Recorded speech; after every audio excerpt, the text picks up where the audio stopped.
इंद्री के एक युवा ने पेश की मिसाल। अपनी प्राचीन धरोहर को अभी भी रखा है संजोकर।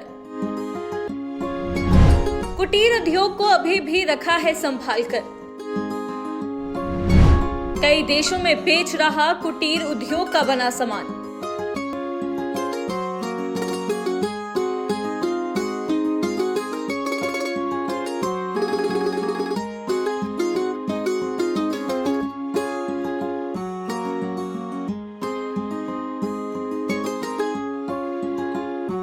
आधुनिकता के दौर में जहां आज का युवा अपनी प्राचीन धरोहर और विरासत को भूलता जा रहा है और विदेशों की ओर रुख कर रहा है, वहीं इंद्री हलके के गांव खानपुर के एक युवा ने अपनी इस प्राचीन धरोहर को संजो कर रखा है और एक मिसाल कायम कर दी है। खानपुर निवासी पुष्पेंद्र ने कच्ची घानी के 4 कोल्हू लगाकर अपने ही खेतों में विभिन्न प्रकार के तेल बनाने का एक कुटीर उद्योग स्थापित किया है और आज उनके उत्पाद केवल भारत में नहीं बल्कि कई देशों में खरीदे जा रहे हैं। 3-4 साल पहले हमने शुरू किया था। अब ये था कि जैसे समाज में इतनी दुर्गति है बैलों की, तो कुछ ऐसा शुरू किया जाए जिससे ये भी एक प्रॉफिटेबल उसमें आए कि लोगों को पता लगे कि इनसे भी आप कुछ उपयोग में इनको ले सकते हो। तो शुरू तो था कि चक्की चलाई जाए, जो चक्की चलती थी पहले, तो चक्की बनाने वाला कोई उस टाइम पे मिला नहीं, तो तब कोल्लू की तरफ आए थे हम। एक कोल्लू से तब शुरू किया था हमने 3.5-4 साल पहले, और अभी 4 कोल्लू यहाँ पे चल रहे हैं। और इसके अलावा आगे भी 8 से 10 लगाने का विचार है, और 7 से 8 बैल अभी मेरे पास यहाँ पे। तो इसमें आप जैसे आमदनी भी कमा रहे हैं, कौन कौन से तेल निकालते हैं? आमदनी बहुत बढ़िया है अगर कोई भी शुरू करता है। मतलब इसमें आपके पास डिमांड ज्यादा रहेगी हमेशा। सप्लाई और डिमांड का अगर आप बात करोगे तो बनता बहुत कम है। मान लो एक कोल्लू से आप दिन में 5 से 7 लीटर बना सकते हो सिर्फ। तो जैसे मेरे पास अभी 4 चल रहे हैं, तो मैं दिन में 30 से 40 लीटर बनाता हूँ। तो डिमांड मेरे पास ज्यादा है हमेशा। मेरे पास 1-2 महीने पहले से ऑर्डर एडवांस रहते हैं, आज से नहीं, शुरू जब से मैंने शुरू किया है। तो डिमांड इसकी ज्यादा ही रहेगी हमेशा, क्योंकि बनता इसमें कम है। और प्रॉफिट का ये है कि प्रॉफिट इसमें बढ़िया है। अगर कोई भी शुरू करता है तो अच्छा प्रॉफिट वाला काम है। कितने रुपए लीटर जो है बेच सकते हैं? मेरा बिकता है सर 500 से लेके 3000 तक का। वो सरसों का मेरा 500 का है, बादाम का मेरा 3000 का है। मतलब 500 से लेके 3000 तक का मेरा बिकता है। और यहीं से मेरी ऑल ओवर इंडिया डिलीवरी है। इसके अलावा मेरा विदेशों में भी जा रहा है, ऑस्ट्रेलिया जाता है मेरा, कनाडा जा रहा है मेरा, अमेरिका जाता है मेरा। तो यहीं से सप्लाई है मेरी। तो पहले ऑर्डर आप लोग लेते हैं उसके बाद? ऑर्डर हमारे पास ऑनलाइन आ जाते हैं सर पहले। तो लोग पहले से हमारे पास एडवांस रहते हैं। मतलब ये नहीं कि अगर मेरे कोई आज ऑर्डर करेगा तो मैं उसको आज क्या दे दूंगा। तो मेरे पास 7 से 10 दिन का वेटिंग पीरियड रहता है सबके लिए। तो अगर इस कोल्हू की बात करें तो आप लोग कौन कौन से तेल निकालते हैं? हम यहाँ सरसों, मूंगफली, नारियल, तिल, अलसी, बादाम, इसके अलावा राम तिल है और कुसुम का तेल है।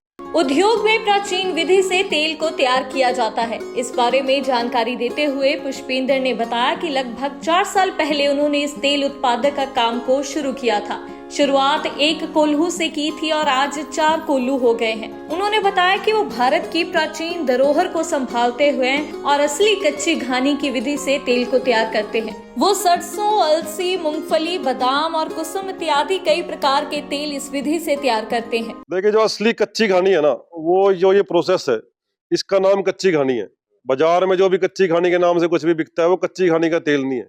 अब जो इसका बेस दिख रहा है आपको, ये नीम से बना हुआ है, और जो लाठ इसको पीसता है ये बना हुआ है कीकर से। तो जो भी इसके अंदर तेल की पिसाई होगी, इसमें नीम और कीकर दोनों के गुण तेल के अंदर विद्यमान है। स्पेलर में ये है कि स्पेलर में जो भी तेल निकलेगा वो 100 डिग्री से ऊपर गर्म हो जाता है।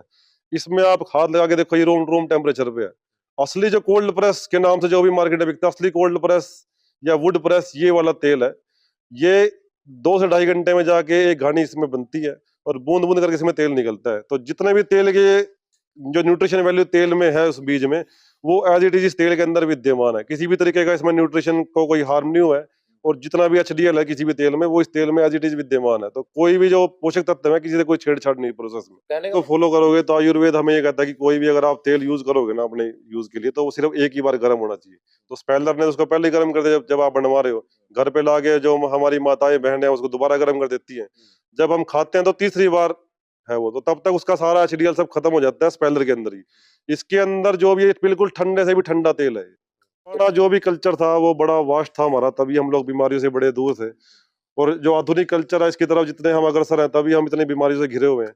तो प्राचीन जितना भी है, जैसे आटे की चक्की का भी हमारा है आगे के लिए कि आटे की चक्की भी हम चलाएं, यहाँ मसालों की पिसाई भी, जो हमारा इसको प्राचीन परंपरा बोल लो या इसको वैदिक परंपरा बोल लो, तो ये सब एक छोटा सा प्रयास है कि रिवाइव हो और लोगों को भी पता लगे कि हमारी जो प्राचीन संस्कृति थी वो कितनी ज्यादा वो थी यहाँ पे। तो कहीं 20 से 25 लोगों को ट्रेनिंग दे चुका हूँ, अलग अलग स्टेट से हैं वो, उनमें से कुछ लोगों ने अपना शुरू भी किया है।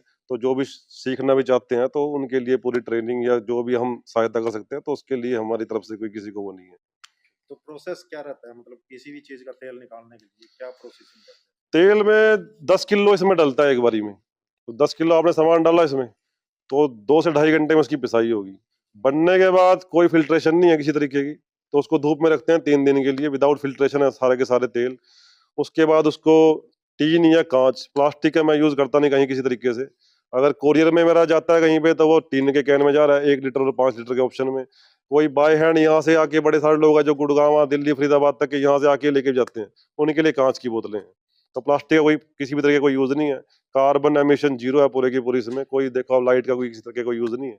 तो टोटली ये पूरा प्राचीन तरीके से और बिल्कुल पर्यावरण के लिए हितैषी वाला काम है। पुष्पेंद्र ने बताया कि शुरुआत में उनको काफी दिक्कतें आई, लेकिन आज उनके तेल की बाजार में बहुत मांग है और उनके पास ऑनलाइन ऑर्डर भी आते रहते हैं। उन्होंने कहा कि यदि नेक नियत से किसी भी सामान को तैयार किया जाए तो उसकी बाजार में बिक्री करने में कोई दिक्कत नहीं होती। उन्होंने कहा अब तक कई लोग उनसे इस विधि की पूरी जानकारी लेकर अपना काम कर रहे हैं और अगर कोई भी युवा अपना नया काम करना चाहता है और मेरे इस काम को करना चाहता है तो वो उनकी पूरी मदद करेंगे। प्योरिटी पे काम करो और ऐसी कोई दिक्कत नहीं है कि डिमांड ओवरऑल हर चीज की बहुत बड़ी है, चाहे आप कुछ भी बनाओ तो अच्छा आप कुछ भी शुरू करो और उसकी क्वालिटी आप बेहतरीन से बेहतरीन रखो तो दुनिया में कहीं भी लेने वालों की कोई कमी नहीं है। और मैं तो नहीं मानता कि आप बहुत बड़ी सिटी में हो तभी आप कामयाब हो। अब ये देखो हम हर शहर से दूर हैं यहाँ पे, तो ये गांव में लगाया हुआ है हमने और यहीं से मेरा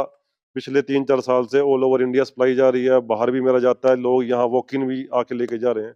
तो अच्छा काम आप कोई भी करो, आप कहीं पे भी हो, लोग आपको खुद ब खुद ढूंढ लेंगे अपने आप जहाँ पे भी आप हो। कहाँ से प्रेरणा मिली आपको, क्योंकि इस तरह के जो व्यवसाय हैं उससे दूर भागते हैं युवा ज्यादा पैसे कमाने के चक्कर में? प्रेरणा एक तो जो दुर्गति है, सड़कों पे देखता हूँ बछड़े इतने घूम रहे हैं, गायें घूम रही हैं, किसी को कोई दिक्कत है, किसी ने किसी की टांग पे कुछ मार रखा है। मतलब प्रेरणा तो ये मिली थी कि कुछ ऐसा किया जाए जो सोसाइटी के लिए बढ़िया हो, इनके लिए भी बढ़िया हो। प्रेरणा तो यहाँ से मिली थी। उसके बाद विचार ये था कि करेंगे क्या इनका। तो जैसे लोगों ने बड़ी, अब गौशाला भी देखो आप बिल्कुल भरी हुई है, स्पेस नहीं उसके अंदर भी। तो ये था कि कुछ ऐसा हो जिससे जो इसको रखे उसको भी फायदा हो और इनको भी फायदा हो। तो प्रेरणा तो ये थी कि इसके बाद धीरे धीरे आगे क्या कर सकते हैं। तो घूमते घूमते इस पे आए। अब बड़े जल्दी आपको यहाँ आटे की चक्की चलती दिखेगी, जो बैल ही इसको चलाएंगे और मसाले की पिसाई भी बैल से ही होगी यहाँ। तो आपने एक संकल्प भी लिया था कि गौशाला भी खोलनी होगी यहाँ? गौशाला बिल्कुल खोलेंगे यहाँ पे। अगली बार आप जब दोबारा आओगे गौशाला भी मिलेगी आपको यहाँ पे। तो बस यही है कि इनका थोड़ा रहन सहन अच्छा हो और इनके साथ अगर आप ठीक ठाक भी कुछ कमा लेते हो तो, और ऐसा कुछ दिक्कत है नहीं, मेरे को तो ऐसी दिक्कत आई नहीं। बहुत बढ़िया चीज है अभी के लिए भी और आगे के लिए भी। करनाल से विकास कुमार की दैनिक सवेरा के लिए रिपोर्ट।